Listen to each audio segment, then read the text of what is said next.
Bahia Band.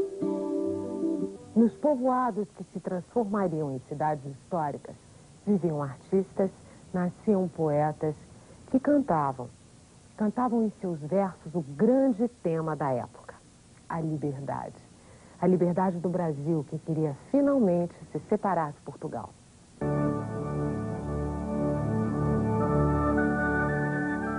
Poetas, militares, comerciantes, padres e fazendeiros se uniram em Vila Rica, na primeira grande rebelião que defendia a independência do Brasil.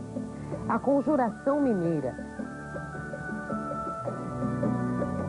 O movimento foi reprimido duramente pelo governo português. O alferes Joaquim José da Silva Xavier, o Tiradentes, foi condenado à morte, sendo mais tarde tomado como símbolo da construção da República Brasileira, um século depois.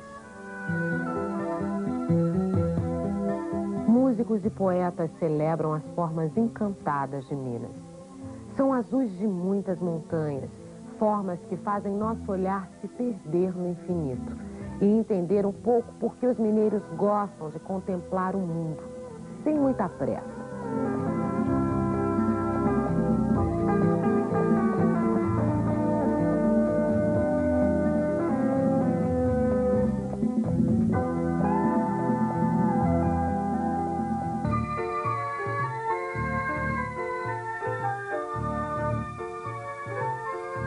Minas é um estado onde podemos observar grandes elevações de terra, com planaltos e montanhas de mais de 1000 metros de altitude. São planaltos que se estendem por quase todo o estado. Cortando montanhas, vales e planícies, encontramos muitos rios. A rede hidrográfica mineira é a mais rica do país. E entre as bacias fluviais mais importantes estão a do Rio Doce, Jequitinhonha e a do São Francisco. Rio é o São Francisco, o Rio do Chico, o resto pequeno é vereda.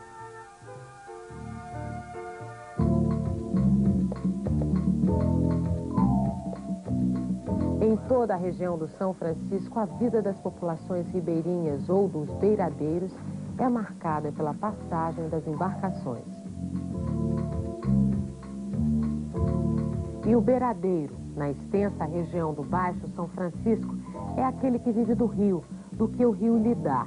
Vive o beiradeiro do rio e para o rio.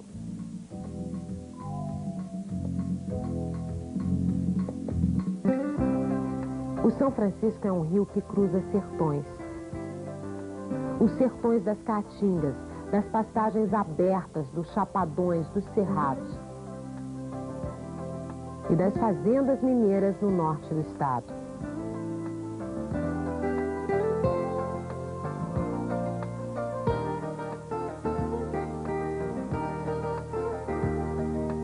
No Alto São Francisco, os agricultores mineiros plantam principalmente verduras e frutas.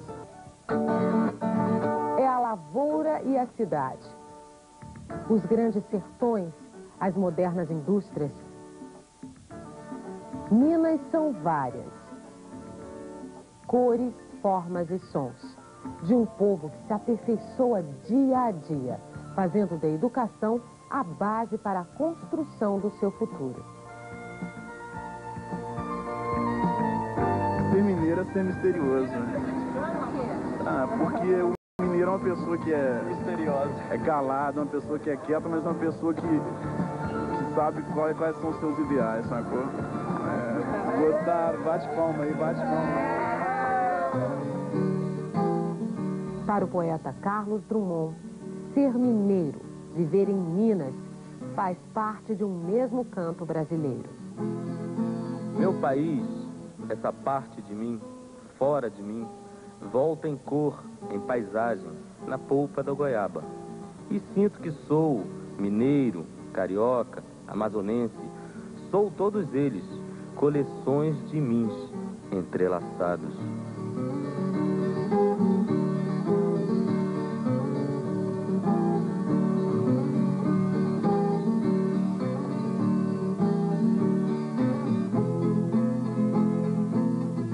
Rede Globo, São Paulo, assista agora Globo Ciência, classificação livre.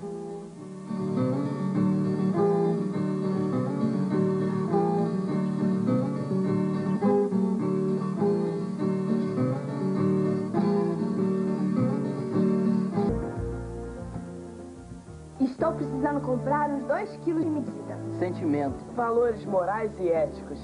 Mas para entender o mundo e viver em sociedade, as civilizações criaram maneiras de medir e pesar distâncias e objetos, e até estabeleceram valores para a troca de objetos.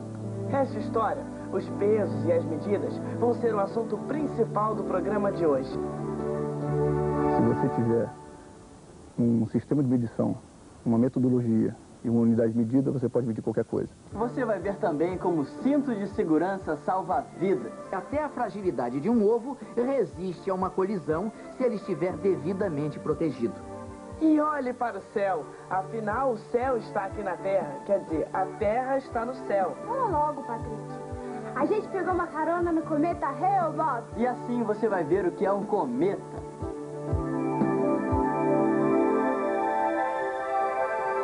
No programa de hoje, você vai precisar de 30 minutos de curiosidade. O Globo Ciência está no ar.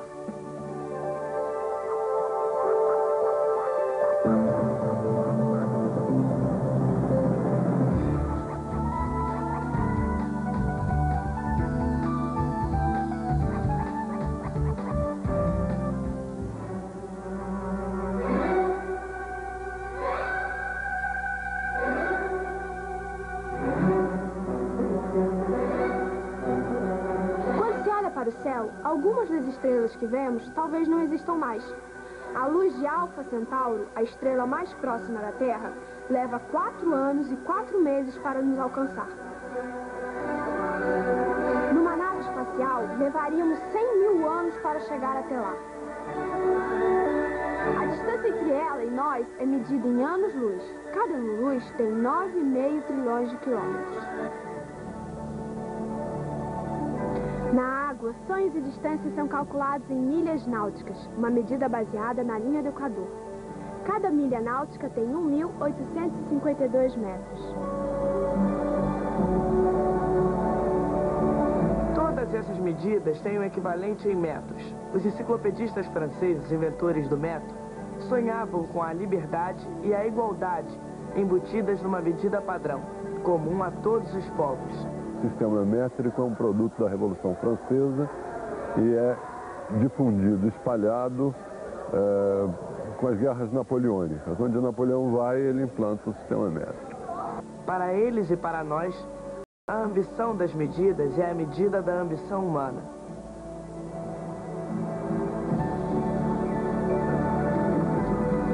Ai de mim, de nós dois, vale quanto pesa, reza, reza, de nós dois. Ô, Leandra, vê se não grita muito, tá? O quê? Você já viu a altura que você está escutando isso? Você sabia que o som acima de 100 decibéis destrói o ouvido? Agora até você, Patrick. Tá todo mundo agora medindo tudo, o tempo todo. Vamos ver quanto tempo a gente demora pra dizer isso? A gente mede inteligência, número de espermatozoides de quem bebe água boa ou poluída, saúde, audiência, mercado, luz, precisão de equipamentos, som, velocidade, distância e até o vácuo. Algumas dessas medidas são universais, outras, como a temperatura, não. Tá fazendo 30 graus no estúdio agora, em graus centígrados ou graus Celsius, adotado pela maioria dos países. Mas em Fahrenheit, usado na Inglaterra e nos Estados Unidos, dá 86 graus. A primeira medida foi do tempo. Toda vez que o sol se punha, marcava o fim de um dia. Depois foi a terra. Os egípcios mediam a terra com cordas. Nessa época, não havia moeda. Os homens trocavam mercadorias. Aos poucos, as mais raras ou mais cobiçadas começaram a fazer o papel que depois seria atribuído à moeda. Os produtos viajavam muito, mas as negociações eram feitas cara a cara. Então o que importava era o peso ali para você verificar. Mas as medidas de dimensão, isso só vai ser importante depois, na Revolução Industrial. No Brasil, durante muito tempo, o comércio também foi feito à base de troca. Açúcar, fumo, algodão serviam de moeda. Só no reinado de Dom Pedro II, o comércio passou a depender exclusivamente das moedas. O dobrão, cunhado em ouro, a pataca em prata e o vintém em cobre. Até hoje, o conceito de moeda como equivalente geral, como padrão de troca, permanece. Mas a forma muda através dos tempos. Antes você tinha uma quantidade de ouro, um saquinho de ouro ou uma moeda cunhada de ouro. Hoje você tem bits e bytes no seu cartão magnético ou na sua conta que são retirados por cartão magnético. Mas após ter vindo papel moeda que se difundiu por conta da imprensa, nós estamos na iminência de adotar generalizadamente o dinheiro eletrônico. Leonardo da Vinci, além do desenho, da pintura, escultura e engenharia, se interessava por anatomia. Da Vinci aproveitou a descoberta do grego lísico, o cânone das 8 cabeças, que é o seguinte: a altura do meu corpo é equivalente à altura de 8 cabeças minhas. Medidas antropocêntricas baseadas no antropos, homem, eram usadas desde o Antigo Egito. O covado era uma medida retirada da distância entre o cotovelo e as pontas dos dedos. Na Idade Média, tudo se media usando o corpo humano como referência. Muitas dessas medidas são usadas até hoje. 1 polegada, 2 pés, 1 palmo e o comprimento do cinturão de um homem, que se chamava jarda. Eram medidas simples, que todo mundo entendia. Mas sem exagero. Quase que havia tantos pesos e medidas quanto as atividades econômicas e regiões do globo. E para complicar ainda mais, quase todas eram baseadas em partes do corpo do rei. Quando o rei morria, mudava o padrão.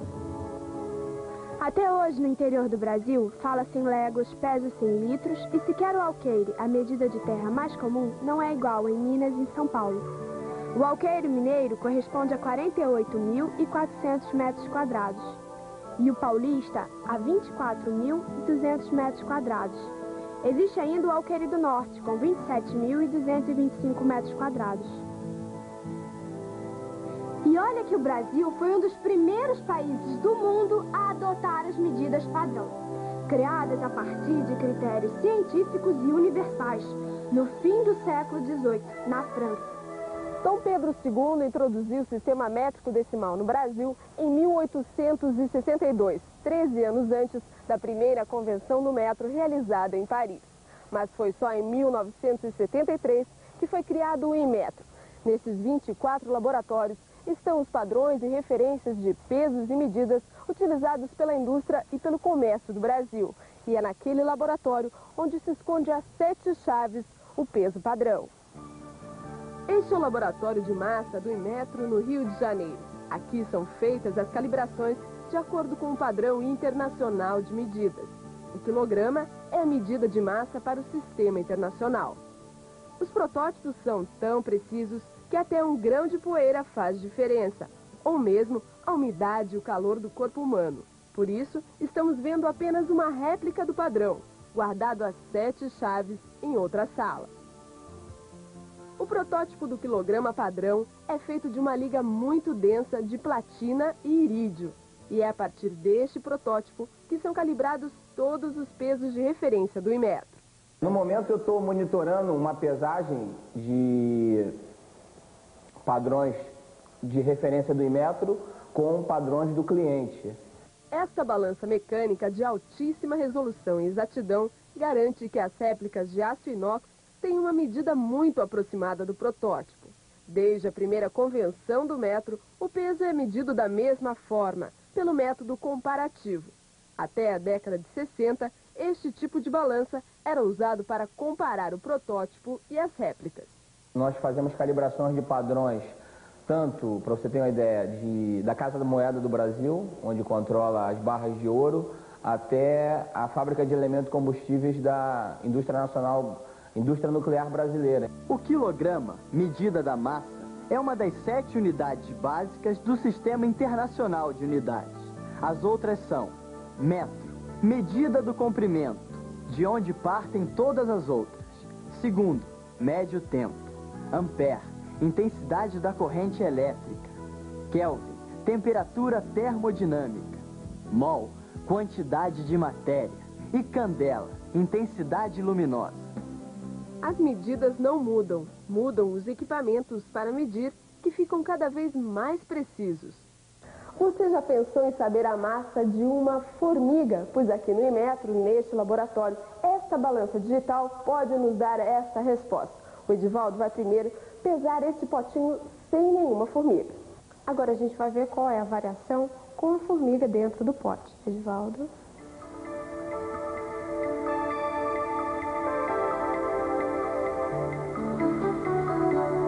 Uma formiga tem massa de 22 miligramas e 40 microgramas. Vamos esclarecer esses conceitos. Na verdade, o que a gente chama de peso é massa. Cada corpo tem uma massa. Peso é a força da gravidade agindo sobre a massa. É a segunda lei do movimento, de Newton.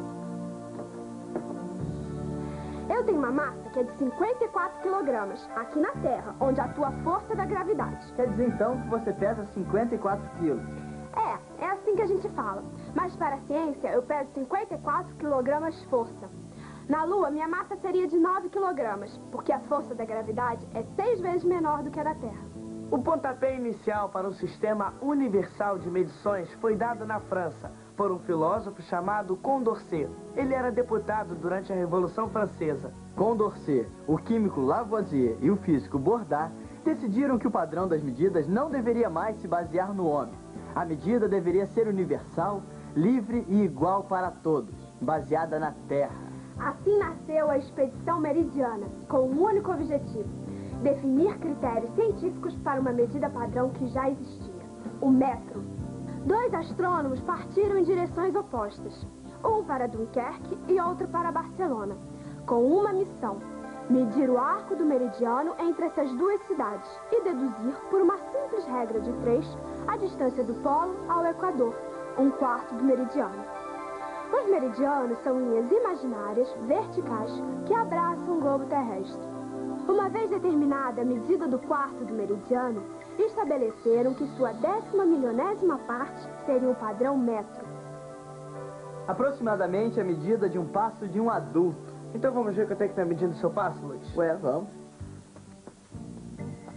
Você anda assim na rua? Ó, vamos ver.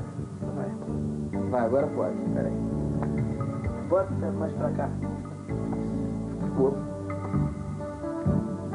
Quanto deu? Deu 1 metro certinho. Então. O metro deveria ser uma medida decimal para facilitar os cálculos. Não pense que isso foi definitivo. Mesmo científica, a definição não durou muito. Essa definição, ela vigorou até 1960, né, quando foi substituída por uma definição bem mais científica e que se baseia no medição da radiação do criptônio no vácuo. E essa é a medida utilizada até hoje? Não, ainda em 83 ela sofreu uma nova definição, dada a estabilidade do laser conseguido então, e hoje a definição do metro se baseia no comprimento que a luz percorre no vácuo durante uma fração de segundos. A exatidão durante estes anos aumentou de 1 milionésimo para 1 bilionésimo da parte do metro, o nanômetro. Para se ter uma ideia, a espessura de um átomo é de 2 nanômetros. Eu vou dar um exemplo bem prático, né? Por exemplo, mais a gente está conhecendo o metro de uma forma mais exata, né? Mais a gente vai poder fazer medidas exatas. No caso, por exemplo, se a gente vai querer medir a distância entre a Terra, por exemplo, um outro planeta, a Lua, a gente vai medir toda essa distância, né, com alguns centímetros de incerteza. Pode imaginar a exatidão dessas medidas, né? Para esta exatidão, é fundamental controlar a temperatura e a pressão neste laboratório. O equipamento é este canhão de laser que dirige o raio para o bloco a ser medido. As ondas de radiação são captadas por uma câmera que informa o computador. Ele vai traduzir estes dados em medidas exatas. Na Inglaterra, em particular, que é quem começa a Revolução Industrial, muita coisa era feita sob encomenda.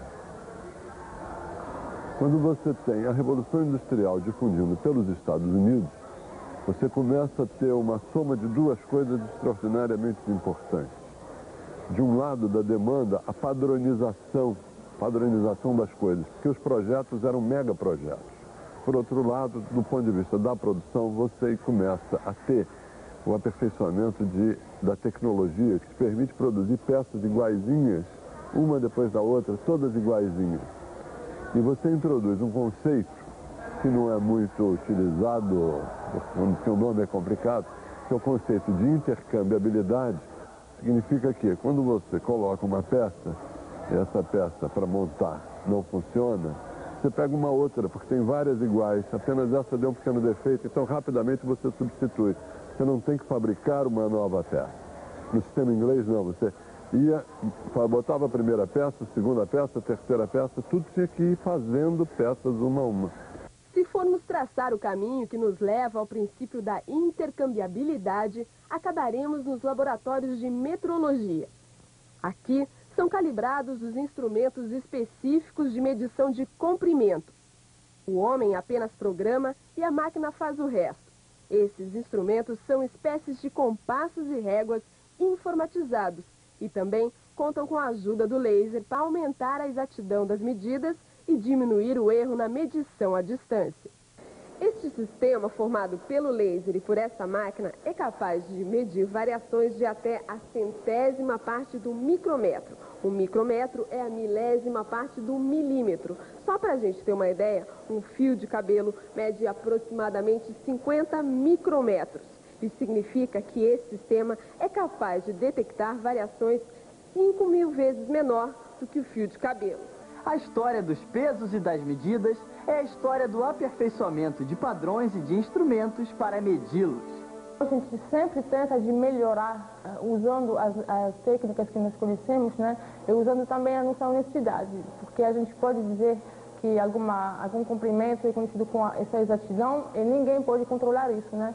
Então a honestidade do cientista é muito importante, porque ele vai querer sempre, de uma forma franca, né, e honesta, melhorar aquelas medidas, ter conhecimento de alguns parâmetros de uma forma bem mais precisa. Mas será que tudo já tem seu peso e sua medida? A questão mais interessante é quais serão as medidas necessárias no futuro. Porque sempre surgem novas necessidades com o desenvolvimento das sociedades, das tecnologias dos tempos, enfim. Que medidas serão necessárias no futuro?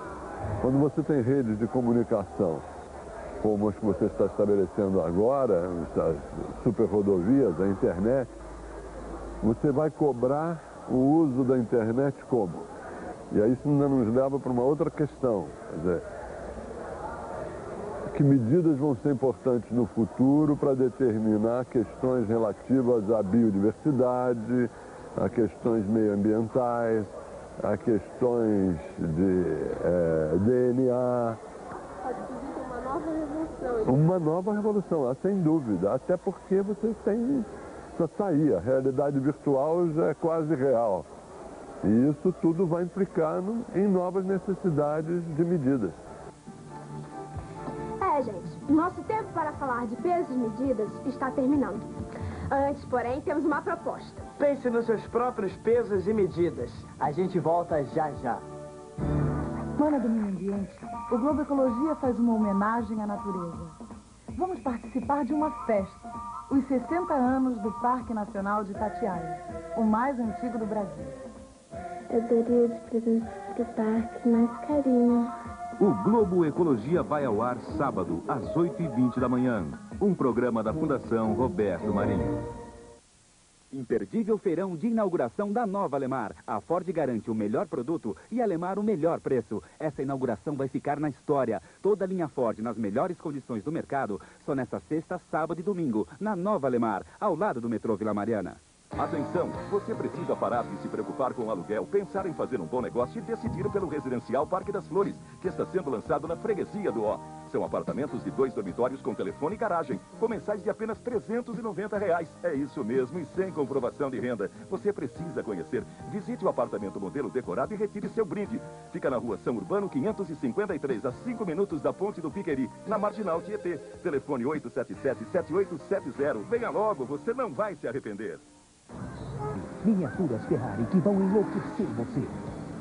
É só abastecer nos postos Shell credenciados para ganhar um cupom. Juntando os cupons, você compra a sua Ferrari por um preço mais do que especial.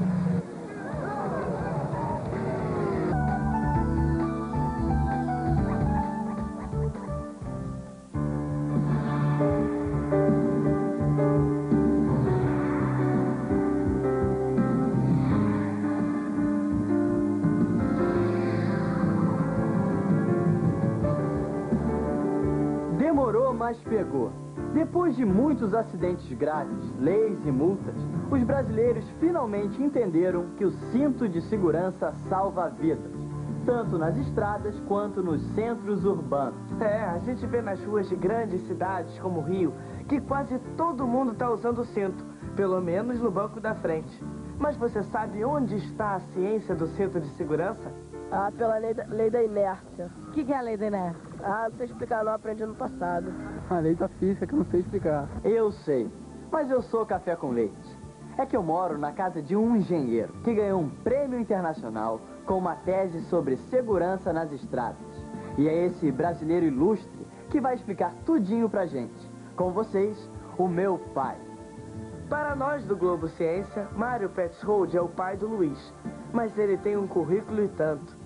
É doutor em engenharia de produção, dá aulas na Universidade Federal do Rio e foi quem indicou, a pedido do governo brasileiro, o tipo de cinto de segurança adotado no país, o cinto de 3 pontos, que ele vai nos mostrar agora. Eu vim com o terno exatamente para mostrar que o terno não atrapalha absolutamente nada.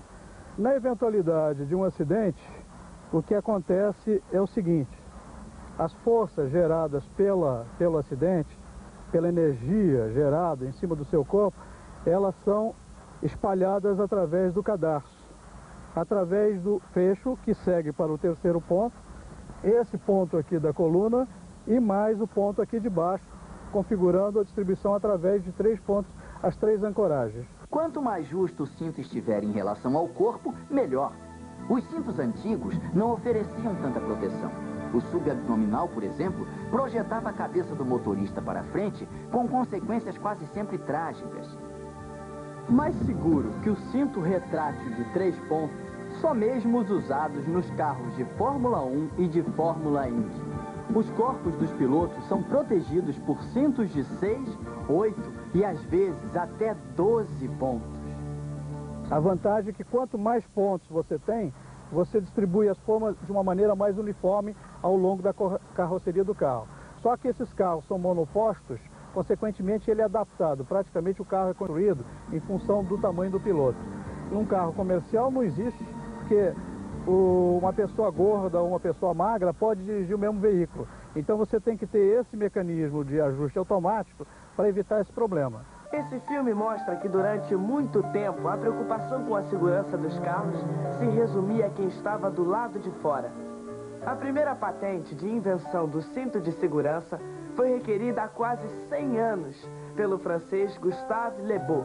Mas durante muito tempo, o mundo não sentiu pra valer a necessidade do uso do cinto.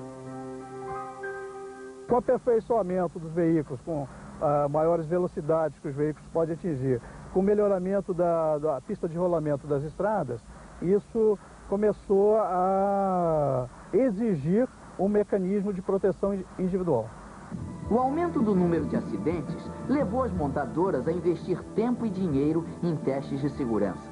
Este ficou famoso por mostrar que até a fragilidade de um ovo resiste a uma colisão se ele estiver devidamente protegido. É a primeira lei de Newton, a lei da inércia, que explica a proteção garantida pelo cinto. Todo objeto resiste a uma alteração do seu movimento. Observe esta experiência. Por causa da inércia, quando acontece a colisão, o carro para, mas o corpo segue na mesma velocidade, a menos que esteja protegido. Este teste mostra que o uso do cinto no banco de trás é tão importante quanto na frente. O assento dianteiro, né, receberá todo o impacto, né, da pessoa que estiver no banco de trás sem a utilização do cinto. E isso então poderá inclusive causar danos às pessoas que estarão viajando no banco dianteiro. Consequentemente, também é necessária a utilização do cinto de segurança no banco traseiro. Mário Petzold sempre defendeu o uso do cinto em entrevistas e programas de TV. Hoje ele se sente recompensado. As autoridades brasileiras e a própria população finalmente entenderam a mensagem. Com certeza, 90% dos acidentes não haverá dano nenhum para o condutor. Fique ligado, não deixe de lembrar a seus pais e amigos que eles devem sempre usar o cinto. E isso vale para você também, que viaja no banco de trás.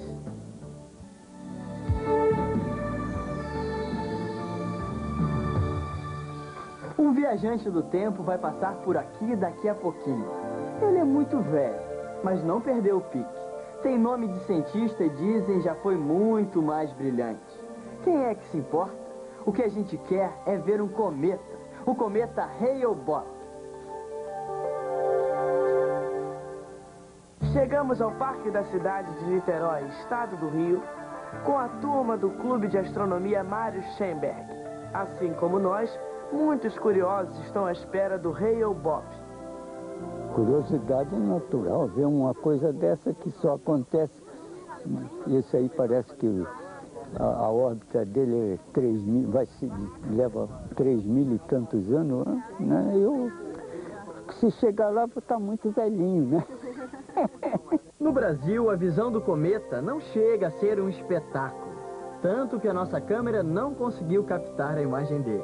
A olho nu, o Hale-Bopp lembra uma estrela borrada. Ainda assim, a emoção é grande. Um sonho desde que eu era pequena.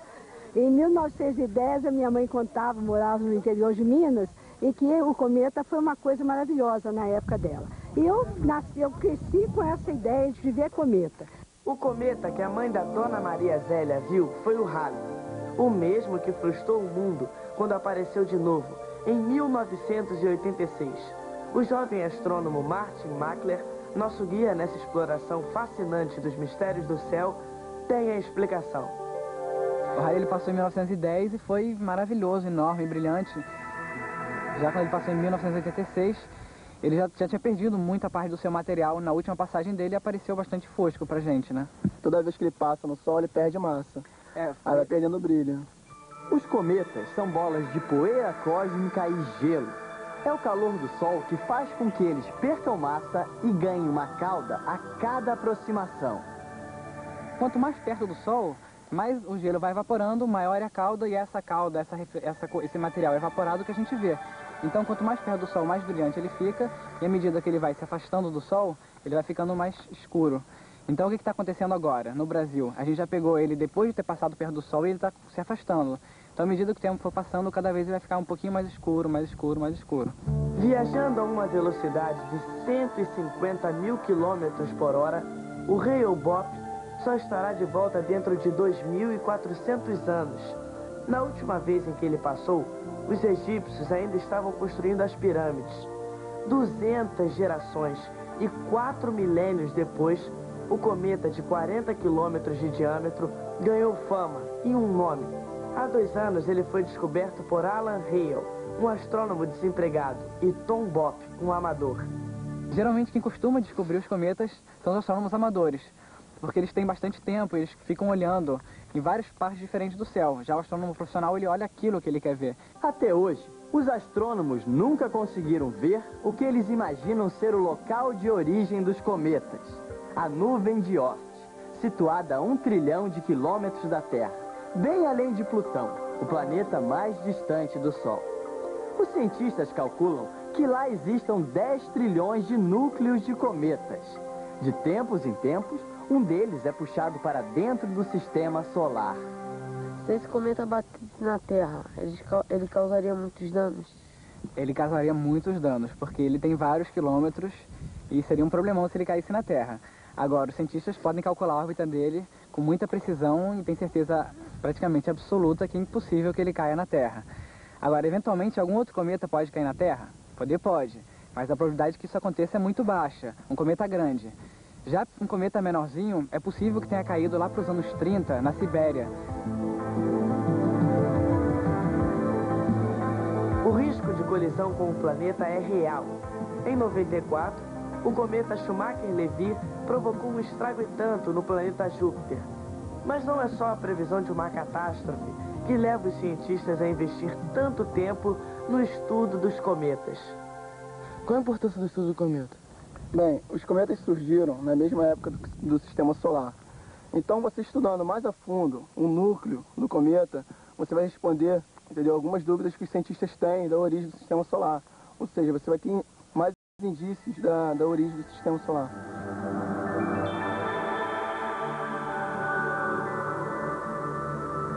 Muitos teóricos acreditam que foram os cometas que trouxeram a água e a vida para o nosso planeta. Quer dizer que podemos ser pedacinhos de cometa? Isso mesmo. Mais um motivo para a gente observar o céu com muita curiosidade. Quem sabe você ainda não batiza um cometa. É meio imprevisível saber quando vai aparecer um cometa visível, brilhante e bonito. Mas quando aparecer, um astrônomo amador vai estar gritando lá, descobri. O Globo Ciência hoje está inaugurando o endereço eletrônico. Anote aí e se ligue na gente. globociência@frm.org.br. Estamos esperando sua mensagem. Até o próximo programa.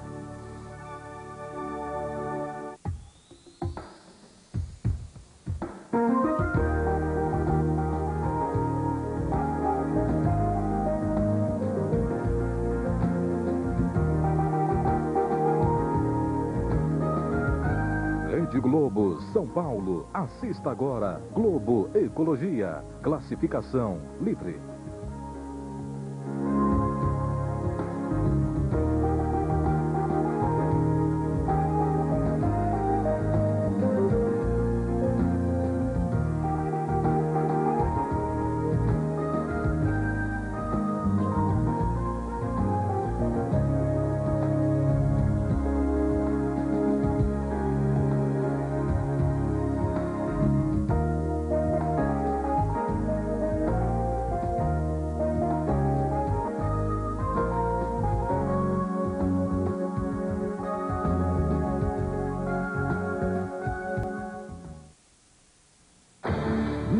Domingo. Ritmo, energia, o som de Daniela Mercury num show contagiante. Participação de Caetano Veloso, Herbert Viana e Tom Jobim. Neste domingo, meio-dia, reapresentação de Daniela Mercury especial. Quem tem Globo, tem tudo.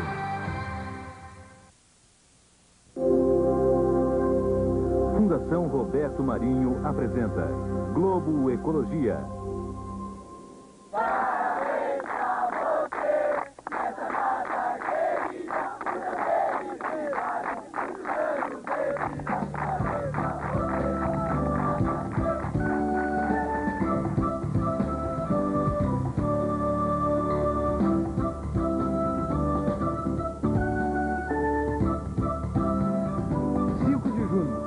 Dia Mundial do Meio Ambiente.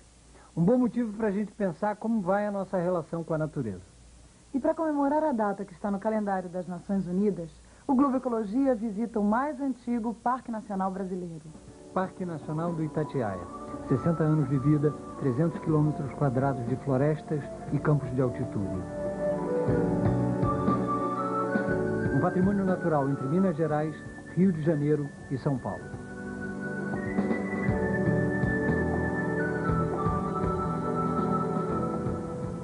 No programa de hoje, vocês também vão conhecer melhor uma profissão que ajuda a conservar o Parque de Itatiaia.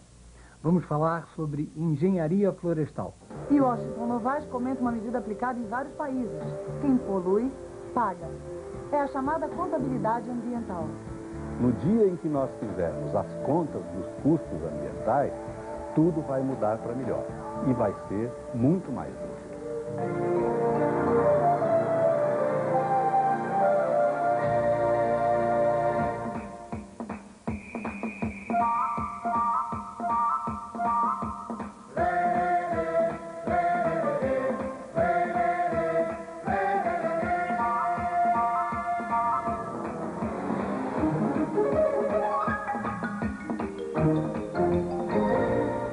Engenharia florestal, uma profissão que ajuda o homem a usar os recursos naturais.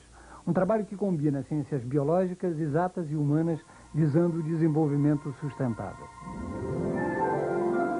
Gostar de viver em contato com florestas é quase um pré-requisito para ser engenheiro florestal. O mercado para um engenheiro florestal é bastante diversificado. Pode-se trabalhar em unidades de conservação, áreas com vários tipos de ecossistemas preservados pelo Estado ou por particulares. Esse engenheiro especializado também tem um lugar em grandes empresas que cultivam florestas. São os engenheiros florestais que sabem o que fazer com produtos extraídos das árvores. Eles planejam o plantio das florestas e cuidam para que isso seja feito de modo correto, sem agredir o meio ambiente. Eles gerenciam o uso de espécies de interesse comercial, como o eucalipto. Estas espécies são a base da produção de celulose, papel e móveis. O curso tem duração de 4 a 8 anos. Os estudantes aprendem noções de ciências biológicas, humanas e exatas. Ciências biológicas. Ciências humanas. Ciências exatas. O engenheiro florestal hoje é um elemento importante pelo conhecimento que ele tem de florestas, de fauna, de flora. Então ele trabalha também com esse caráter preservacionista, tentando recuperar e proteger espécies ameaçadas de extinção. Um dos trabalhos mais importantes dos estudantes de engenharia florestal da Universidade Federal de Viçosa é ensinar a gostar da natureza. A orientação é dirigida a alunos de primeiro grau das escolas da cidade. E as crianças que hoje aprendem mais sobre as matas, no futuro, poderão ser adultos mais conscientes da importância da preservação ambiental. O engenheiro florestal eu vejo como um médico de um mundo doente, sabe? Um mundo que, se você não cuidar, ele morre. E se ele morrer, tudo que está ali, né, dentro dele também vai se extinguir, né? Você sabia que eu, você, todos nós, estamos pagando pela poluição de alguns? É, mas cresce em todo mundo a ideia de que a responsabilidade é do poluidor. E isso não só juridicamente, mas também do ponto de vista econômico. Ou seja, ele tem que pagar pela falta de cuidado com o meio ambiente. Quem entende disso é Washington Novaes.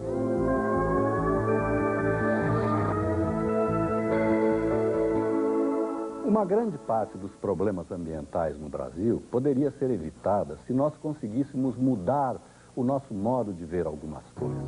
Por exemplo, uma indústria despeja seus esgotos num rio sem tratamento. Mais abaixo, essa mesma água vai ser consumida por uma comunidade. Mas a água contém impurezas, resíduos, que podem prejudicar a saúde. Aí as pessoas têm de procurar os postos de saúde, os hospitais públicos para se tratar. E o governo tem de pagar os médicos, as enfermeiras, o pessoal da limpeza, da cozinha, da segurança. Tudo isso custa caro. Depois, o governo precisa implantar um sistema de tratamento de água e dos esgotos para evitar novos problemas. E isso também custa caro. No fim, quem fica com o prejuízo é o cidadão, é cada pessoa. Porque o dinheiro vai sair dos impostos que ela paga quando compra roupas, alimentos, calçados, e que poderia ser usado na educação, no transporte coletivo, em muitas coisas. Isso é injusto. Como é que se pode mudar isso? É claro que se pode multar o poluidor, mas seria muito melhor evitar que a poluição aconteça, que as pessoas fiquem doentes, os hospitais sobrecarregados, o governo falido. Para isso, seria preciso uma contabilidade ambiental, capaz de fazer as contas de todos os custos embutidos em cada projeto, em cada ação, como a daquela empresa que polui o rio. Uma contabilidade capaz de mostrar quem deve pagar os custos que provoca, para que eles não tenham de ser pagos por outras pessoas, pela sociedade, que não tem nenhuma culpa. Isso vale para qualquer projeto, para qualquer ação. No dia em que nós fizermos as contas dos custos ambientais, tudo vai mudar para melhor e vai ser muito mais justo.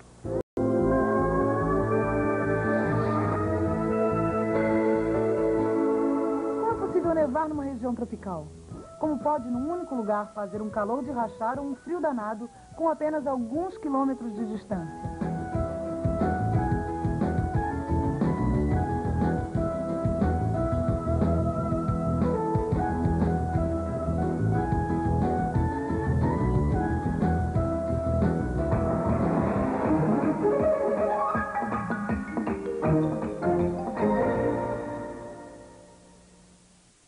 Barrados no baile. Viva Las Vegas! Viva Las Vegas! A galera tá apostando alto na terra dos cassinos. Eu vou sentir 3 vezes seguidas. Neste sábado, 3 da tarde, episódio inédito de Barrados no baile. Quem tem Globo, tem tudo. Atenção, você precisa parar de se preocupar com o aluguel, pensar em fazer um bom negócio e decidir pelo residencial Parque das Flores, que está sendo lançado na freguesia do Ó. São apartamentos de 2 dormitórios com telefone e garagem, com mensais de apenas R$ 390. É isso mesmo, e sem comprovação de renda. Você precisa conhecer. Visite o apartamento modelo decorado e retire seu brinde. Fica na rua São Urbano 553, a 5 minutos da Ponte do Piqueri, na Marginal Tietê. Telefone 877-7870. Venha logo, você não vai se arrepender. É tempo de preservar. Pensando nisso, a Citizen criou a nova linha de relógios EcoDrive, com 11 novos modelos. Feitos de titânio, anticorrosivos, os relógios EcoDrive são movidos a energia luminosa e não precisam trocar a bateria. Se não for Citizen, não é EcoDrive. Citizen EcoDrive, a verdadeira tecnologia que preserva o nosso planeta. Imperdível feirão de inauguração da nova Alemar. A Ford garante o melhor produto e a Alemar o melhor preço. Essa inauguração vai ficar na história. Toda a linha Ford nas melhores condições do mercado, só nesta sexta, sábado e domingo, na nova Alemar, ao lado do metrô Vila Mariana.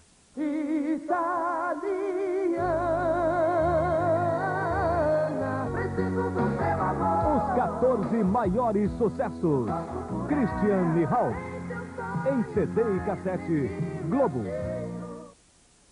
Atenção, você precisa parar de se preocupar com o aluguel, pensar em fazer um bom negócio e decidir pelo residencial Parque das Flores, que está sendo lançado na freguesia do Ó. São apartamentos de 2 dormitórios com telefone e garagem, com mensais de apenas R$ 390. É isso mesmo, e sem comprovação de renda. Você precisa conhecer. Visite o apartamento modelo decorado e retire seu brinde.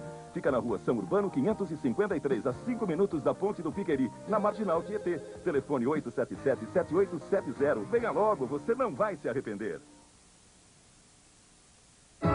Futebol 97, Torneio da França. A nossa seleção encarando mais um grande desafio. Brasil e Itália. Um dos maiores clássicos do futebol mundial. Ao vivo, neste domingo, 3:30 da tarde. Futebol 97. Quem tem Globo, tem tudo.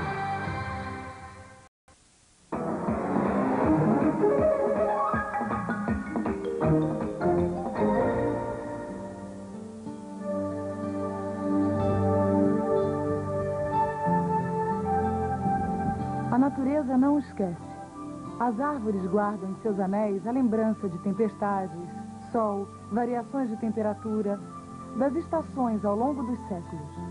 Uma floresta tem uma história coletiva, que cada árvore relembra, mesmo depois de derrubada.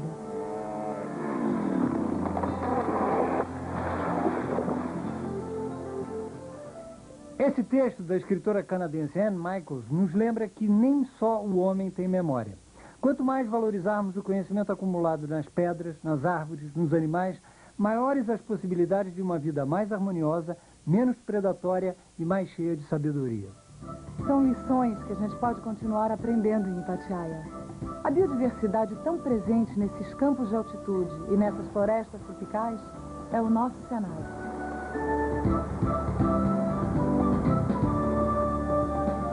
O Brasil tem 35 parques nacionais em todas as regiões. Os parques nacionais são assim, fragmentos da totalidade da vida. Neles estão escritos raios do sol, rastros da lua, jornadas do vento, a inocência dos bichos. Neles o tempo faz morada, em séculos de construção. O que queremos é que todos possam ir aos parques, mas se não puderem, que os parques venham a todos.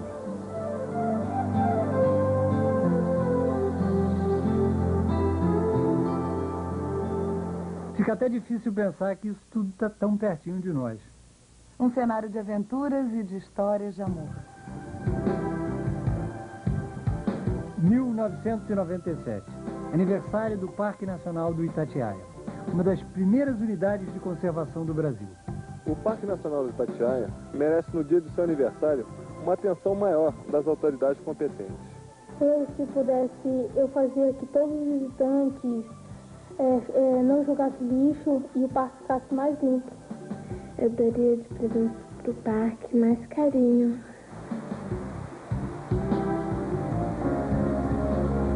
O parque tem 300 quilômetros quadrados. São riquezas naturais que compõem uma das maiores reservas de Mata Atlântica original do sudeste brasileiro. Itatiaia é uma unidade de conservação na Serra da Mantiqueira que se distribui por 5 municípios: Itatiaia e Resende, Itamonte, Alagoa e Bocaina de Minas. O batismo do lugar é do tempo em que os índios viviam na região, Itatiaia. O nome quer dizer crista eriçada ou penhasco cheio de pontas. No parque está o ponto culminante do estado do Rio e do maciço da Mantiqueira, o pico do Itatiaia-Sul, nas montanhas conhecidas como Agulhas Negras. Ele fica a 2.787 metros acima do nível do mar.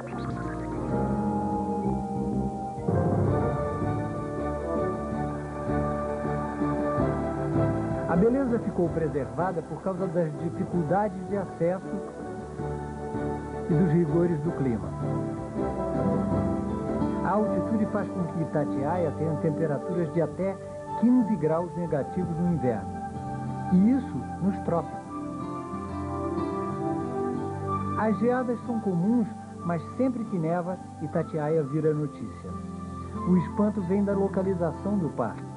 O Rio de Janeiro é um dos estados mais quentes do país. Faz tempo que Itatiaia atrai a atenção de muita gente. No início do século XX, pesquisadores tiveram a ideia de transformar as montanhas em área de proteção. O interesse pelo lugar cresceu e em 1937 o então presidente Getúlio Vargas criou o parque através de um decreto. Em 1940 chegou ao parque o homem que transformaria Itatiaia. Ao mandar abrir novas trilhas e inaugurar um museu de história natural, Vanderbilt Duarte de Barros tornou Itatiaia mais acessível à pesquisa. Como diretor do parque por 18 anos, Vanderbilt não deixou dúvidas sobre seu amor pela natureza. Ele morreu em maio de 97, mas Itatiaia ficou como um presente para as futuras gerações. A obra do professor Vanderbilt continua pelas mãos dos seus amigos. O professor Hélio Gouveia é um desses amigos. Da convivência com Vanderbilt, nasceu uma amizade reforçada por uma afinidade: o amor à natureza. Vanderbilt foi a pessoa que criou e que realmente me manteve sempre essa chama de construir alguma coisa dentro do meu idealismo profissional. Hoje, o professor Hélio ensina alguns segredos às crianças que visitam Itatiaia. Qual é o objetivo do museu? Produzir o parque do Itatiaia com isso, para atender a vocês, não só a curiosidade, mas saber que a natureza tem muita coisa interessante que nós não vemos de perto. A arpia é um símbolo da ameaça que rondava o parque. Esta ave de rapina acabou desaparecendo de Itatiaia há pelo menos 20 anos. Essa ave viveu aqui no Vale do Paraíba na época antes que o homem chegou. Quer dizer, a presença do homem, ela foi perdendo seu espaço no território e foi se colocando na parte mais alta. Mas o interessante é que ela tem o nome de pega macaco, porque na realidade ela come esse animal. Mas não é somente o macaco que ela come. Ele é capaz de ter que subir, abater um peru e levantar voo com ele. Então ele tem capacidade de levantar voo com um animal de 10 quilos. Primeiro que a potência desse animal é muito grande, a força dele é muito grande. O museu criado por Vanderbilt guarda toda a biodiversidade existente no parque. A coleção tem mais de 6.000 insetos E as borboletas são destaque pela beleza e variedade. Também há um setor de plantas. O herbário está sendo recuperado. O acervo se constitui num importante banco de dados para as próximas gerações. Os filhos dos primeiros moradores de Itatiaia conhecem bem o patrimônio natural do lugar. Eu fui criado dentro desse parque, amo esse parque aberto. Nós temos aqui sapinhos, que nem o flamenguinho, que todo mundo vem ver. Nós temos aqui milhares de insetos especiais que só tem aqui em Itatiaia. Uma das preocupações constantes do pessoal que trabalha e vive no parque são incêndios. Queimadas provocadas por fatores naturais, como raios, são algo que a natureza consegue absorver e servem até para renovar as formas de vida. O problema são os incêndios criminosos, intencionais ou não. O engenheiro florestal Mário Pitombeira é coordenador do Sistema de Prevenção e Combate a Incêndios no parque. Há 10 anos ele trabalha no lugar.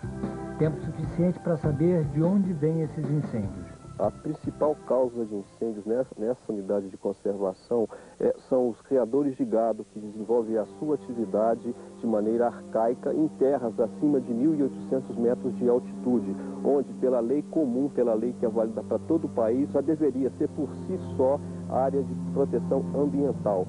Uma segunda causa são os fumantes, são as pessoas que acampam no parque e fazem as suas fogueiras sem tomar cuidado com relação às fagulhas e brasas que saem de fogueiras. E o pessoal que preocupa muito ao parque também são aquelas pessoas que soltam fogos de artifício no meio do ano. A equipe do Globo Ecologia gravou um flagrante de apreensão de fogos. Isso aqui, você disse que quebrou, não quebrou, tá inteirinho ainda. Isso aqui eu vou levar, tá apreendido. Tem mais aí? Tem mais em algum lugar aí? Tem. Então pega, todos, por favor. Se for só para se divertir à noite. Não. Não tem mais nada? Tá legal, vou visitar em você. Valeu, obrigado. Nada. O diretor do Parque Nacional do Itatiaia, Carlos Eduardo Zican, é outro filho de antigos moradores do lugar. A história da família Zican em Itatiaia começou em 1923, quando o entomologista tcheco José Francisco Zican se apaixonou por Itatiaia e suas borboletas. Desde essa época, minha família tem convivido intimamente com essa natureza, com seus rios, suas cachoeiras e suas montanhas, e sempre que há oportunidade, nós nos reunimos para desfrutar dessa maravilha. Hoje, a família Zican costuma subir até o Pico das Agulhas Negras, um lugar de muita tranquilidade e beleza. Quem chega a estes campos de altitude se sente um pouco mais perto do céu.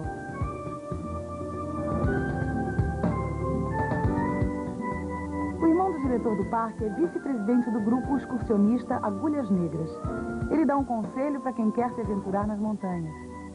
É necessário sempre, ao fazer uma tipo de escalada ou uma caminhada na região, um guia experiente. O passeio pelas trilhas de Itatiaia atrai muita gente e acaba sendo um meio de vida. Zezinho é guia e morador do parque desde os 4 anos. Até hoje ele caminha com a leveza de um garoto entre as pedras dos 5 rios que nascem em Itatiaia.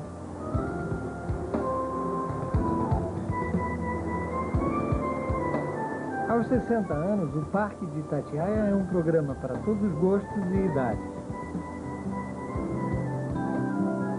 Quem também tem muito a comemorar esse ano é o casal Salzman, que está completando bodas de ouro. Heinz e Ilse Salzman fugiram da perseguição aos judeus na Alemanha. Eles se conheceram em tempos difíceis, mas não perderam a doçura. Eles deixaram a Europa durante a guerra para encontrar a paz no Brasil. Longe da Alemanha, o casal se deslumbrou com a exuberância tropical brasileira. Há 40 anos atrás, viemos aqui a primeira vez e nos apaixonamos por isso aqui. Esta paz, esta natureza totalmente original. E resolvemos voltar aqui com bastante frequência. E realmente, depois daquela agitação da cidade, é um descanso para o espírito, realmente, né? Então, daí é nosso segundo lar aqui. Tem as cascatas em diversos lugares. Cada vez as trilhas têm uma aparência diferente, dependendo da estação, do sol, da sombra, das nuvens. é uma coisa que nunca encontramos em outro lugar. E a emoção continua certa vez a mesma coisa. A gente não enjoa desse lugar aqui. 3 comemorações num programa só é demais. Bodas de Ouro de Ilse Heinz, 60 anos de Itatiaia, Dia Nacional do Meio Ambiente. Que todo dia seja Dia do Meio Ambiente. Para que a gente reforce os laços com nossos irmãos que vivem nas árvores, nos rios e nos campos. E para que todos nós, juntos, criemos uma imensa teia que garanta a vida. O Globo Ecologia fica por aqui, mas você pode estar com a gente via internet. O endereço é globoecologia@frn.org.br. Até lá.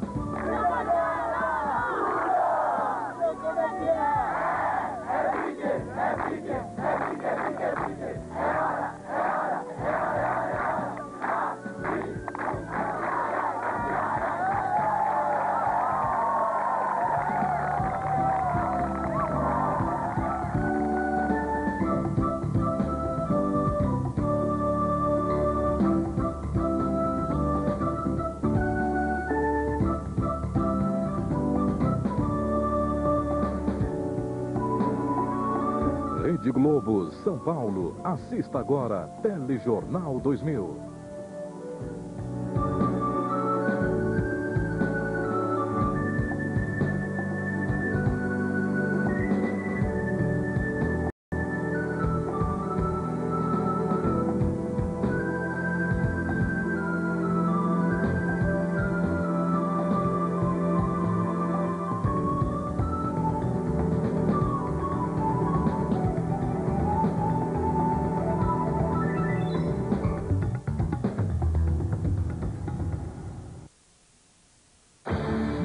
Domingo, meio-dia, ritmo e muita energia num show contagiante.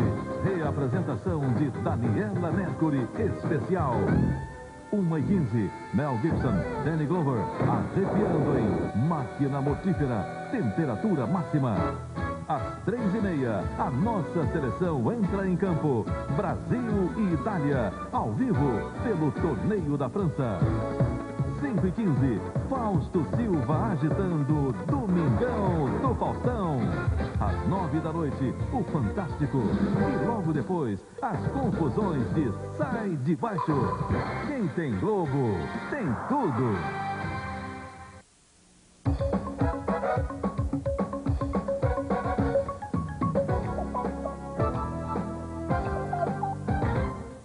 No telejornal de hoje, boas doses de dicas de português e receitas para injetar ânimo nas provas do Telecurso 2000.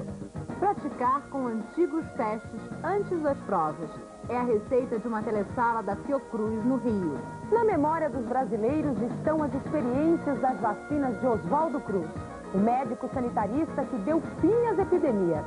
No Tome Nota, as inscrições para os exames supletivos do Distrito Federal. E não esquente a cabeça, no Tiratema de Português, dicas sobre verbo transitivo direto e indireto. De olho no Brasil e no mundo. Em breve, a estreia de Geografia do 2º grau no Telecurso 2000. O Telejornal 2000 está entrando no ar.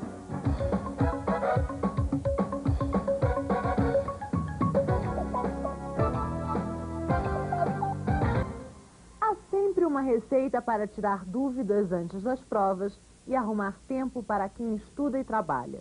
Por exemplo, praticar com testes aplicados em cursos de supletivo. Esta é a fórmula de um orientador de aprendizagem de uma telesala da Fundação Oswaldo Cruz, a Fiocruz, que produz remédios e vacinas no Rio de Janeiro. A Fiocruz, Fundação Oswaldo Cruz, é um dos mais importantes centros de pesquisas de saúde, ciências e tecnologia do Brasil. Aqui são testados e produzidos medicamentos e vacinas. E a educação se incorpora à vida dos funcionários. Em março de 97, a Fiocruz começou a instalar as 4 telesalas de 2º grau. Em cada uma delas, 45 alunos estão na primeira fase do Telecurso 2000, tendo aulas de português e matemática. Nesta turma, a maioria dos alunos largou os estudos há muito tempo. Alguns estavam fora da sala de aula há mais de 25 anos. E agora, eles não querem perder essa chance de completar o segundo grau. E quando é mais novo, que está num colégio normal, numa turma normal, quando é muito novo, você pensa em namorar, né? Ou pensa em outra coisa. Agora, depois de uma certa idade que você vê que aquilo ali pegou mesmo, que você precisa daquilo para ser alguém, para pensar maior, aí você leva mais a sério. D'Alessandro Mangueira, aluno do 7º período de literatura da Universidade Federal do Rio de Janeiro, já tinha experiência de professor nas escolas públicas do município e decidiu ser orientador de aprendizagem de português na Fiocruz. Um dos desafios de D'Alessandro é ajudar os alunos da telesala a encontrarem tempo para estudar em casa. Eu sou casado, tenho 2 filhos, um tem 5, o outro tem 2 anos. E aí já viu, né? A gente ir para estudar com 2 crianças em casa fica muito difícil. Roupa para lavar, criança para cuidar, janta, arruma a casa, vê se está tudo em ordem, se a criança precisa estudar, é aquela rolação total. D'Alessandro encontrou uma saída. Um dia da semana ele fica à disposição dos alunos só para tirar dúvidas. Alguma dúvida, a gente repassa aquela aula juntos, os alunos que estão interessados, que estão na aula, eles assistem e se discute novamente e o atendimento pessoal, né, fica bem melhor. Eu convido até colegas meus, né, do meu próprio setor que trabalha comigo, para nós virmos tirar essas dúvidas aqui nesse dia de sexta-feira. Uma vez por mês, a turma recebe este questionário para avaliar as disciplinas, o material didático e os próprios orientadores de aprendizagem. Assim, as falhas estão sempre sendo corrigidas. D'Alessandro também distribui antigos testes do Centro de Ensino Supletivo, parecidos com o que os alunos vão fazer no fim do semestre. É uma boa maneira para espantar o fantasma da prova. Outra saída para combater as dificuldades é a descontração. A turma descobre que o aprendizado pode estar ligado ao prazer. Se o aluno não tiver prazer naquilo, ele não vai desenvolver melhor. Então, a gente conseguiu mostrar para eles que a aula é uma coisa mais moderna, mais dinâmica. Então, eles estão aceitando. Você que está se preparando para os exames supletivos da Secretaria de Educação do Distrito Federal, tome nota da data das inscrições e das provas. Para o primeiro grau, as inscrições começam no dia 20 de outubro e terminam no dia 7 de novembro. As provas serão feitas entre os dias 7 e 14 de dezembro. As disciplinas são português, matemática, geografia, ciências e história. Para o segundo grau, as inscrições começam no dia 18 de agosto e terminam no dia 5 de setembro. As provas serão feitas entre 19 e 26 de outubro. As disciplinas são português, matemática, geografia, história, química, física, biologia, inglês ou espanhol. Para se inscrever, você deve procurar a Secretaria de Educação em Brasília, na Avenida L2 Sul, quadra 602, Bloco H. Para outras informações, ligue para 061-321-6702. Mais um detalhe. Para fazer inscrição, você precisa apresentar a carteira de identidade original com uma cópia e pagar uma taxa para cada disciplina. Para o primeiro grau, custa R$ 5,00. E para o segundo grau, a taxa é de R$ 7,00. Se esforce bastante nos estudos e boas provas. Em breve, no ar, estreia a Geografia do segundo grau no Telecurso 2000. A equipe técnica está na montagem final dos cenários das 40 aulas. Atores em ação. Lembram do Maurício, personagem do curso de Geografia do primeiro grau? Ele está de volta, interpretado pelo ator Carlos Takeshi. Eu tô achando ótimo, porque o primeiro grau já foi super gostoso, né? A possibilidade de você poder continuar dando as aulas do telecurso. O segundo grau também é bom, porque eu acho que tanto para as pessoas que assistem, que vão poder ter uma continuidade, já estão acostumadas com a imagem, com a maneira de eu falar e tudo, né? Antes era uma sala de prefeitura, agora é uma sala mais, não sei, geográfica, uma coisa mais ampla, sem especificar tanto que é um ambiente. Mudou um pouquinho. Antes era um personagem que ele era um topógrafo. E agora a gente não especificou também a profissão dele. É um cara que entende geografia. Mais fechado para a gente poder ver mais ou menos o mapa, tá? Nas aulas de geografia do segundo grau, você vai abrir seus olhos para o Brasil e o mundo. O homem é o ponto central dos temas.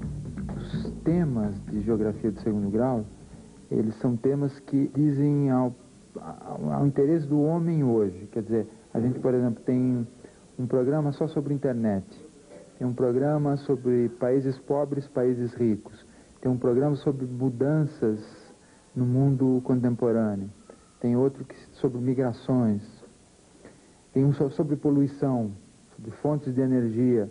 Então, na verdade, a geografia hoje, ela é uma matéria ou é uma ciência que trata dos problemas do homem. Esse espaço chama-se uma janela para o mundo, por isso que ele tem a janela.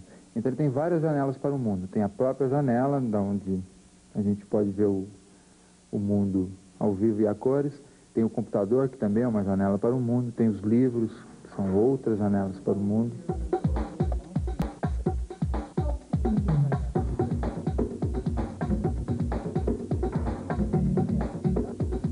Daqui a pouco você vai ver no Telejornal 2000.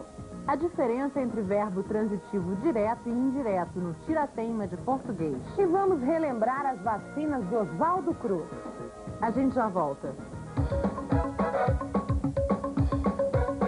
Experiências que deram fim a muitas epidemias que atormentavam os brasileiros no início do século. Oswaldo Cruz nasceu no interior de São Paulo, em São Luís do Paraitinga, em 1872. Foi um dos iniciadores da pesquisa e fabricação de vacinas no Brasil. Graças à dedicação dele à pesquisa científica, acabaram as epidemias da febre amarela, da peste bubônica e da varíola no Rio de Janeiro. Aos 28 anos, Oswaldo Cruz criou o Instituto Soroterápico, que hoje tem seu nome. Em 1907, foi nomeado diretor-geral da Saúde Pública pelo então presidente Rodrigues Alves. A primeira missão: combater a epidemia de febre amarela no Rio de Janeiro. Oswaldo Cruz lançou a brigada Mata Mosquitos. A vacinação passou a ser obrigatória, mas a população resistia à campanha do governo. Esse período ficou conhecido como a Revolta da Vacina. Na aula 23 de História do Brasil de primeiro grau, os atores do Telecurso 2000 contam bem a história da Revolta da Vacina. Aqui no meu jornal diz que apenas este ano já morreram 4.201 pessoas de varíola. A vacina é necessária, sim. Bom, na verdade eu não sou contra a vacina, e sim contra o regulamento. Porque aqui no meu jornal diz que os vacinadores vão poder invadir casas, fiscalizar a vida de todo mundo e até demolir construções. E nem ao menos vão explicar direito que raio de efeito tem essa vacina. Isso, para mim, é uma verdadeira ditadura sanitária. A revolta durou mais de uma semana. Juntou operários marítimos e dos transportes urbanos com líderes anarquistas e socialistas.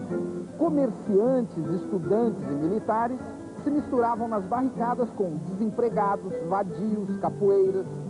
Desta vez a revolta unia os trabalhadores organizados a outros setores populares. O Telejornal 2000 vai ficando por aqui, mas antes, anote o endereço da homepage da Fundação Roberto Marinho na internet. Tudo com letras minúsculas. http://www.frm.org.br/tc2000. E para se tirar dúvidas sobre o telecurso usando o correio eletrônico, você pode se comunicar com o Centro de Atendimento ao Telespectador, o CAT 2000. Anote o e-mail do telecurso, tc2000@frm.org.br. Agora a gente